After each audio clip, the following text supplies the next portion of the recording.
হও বেটা, মানুষ হও আব্বা। নষ্ট হয়ে গেলে একটা ছেলেকে বলি আব্বা, নষ্ট হয়ে গেলে পয়চা গেলে তোমার খবর কেউ নিবে না। স্বার্থপর এই দুনিয়া, কারো হাতে টাইম নাই। তুই বেটা নারী দেখতে দেখতে, উলঙ্গ ছবি দেখতে দেখতে তোর হাত তোর লজ্জাস্থানে নাপাক নষ্ট করতে করতে পয়চা যদি গল্লাও যাও, শরীর জীবন যৌবন শেষ, কারো হাতে টাইম নাই তোর খবর নেওয়ার বেটা। স্বার্থপর এই দুনিয়া, স্বার্থপর। মা বাবা স্বার্থপর মিয়া, বাপ মাও হাজারো লাখ লাখ বাবা হিসাব হইল, আরে রাখ পড়লে পর নামাজ রোজা বাদ দে, পয়সা কামাই কর বেটা, আমার টেয়ার দরকার,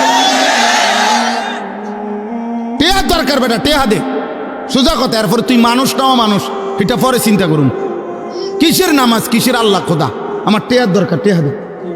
হ্যাঁ যা বিদেশ যা, নইলে দেশে থেকে কাম কর, এত কথা বুঝি না আমি, আমার টেয়ার দরকার। স্বার্থপর দুনিয়া। তুমি নষ্ট হয়ে গেলে কেউ ভাবার টাইম নাই, কারো টাইম নাই, কারো টাইম নাই।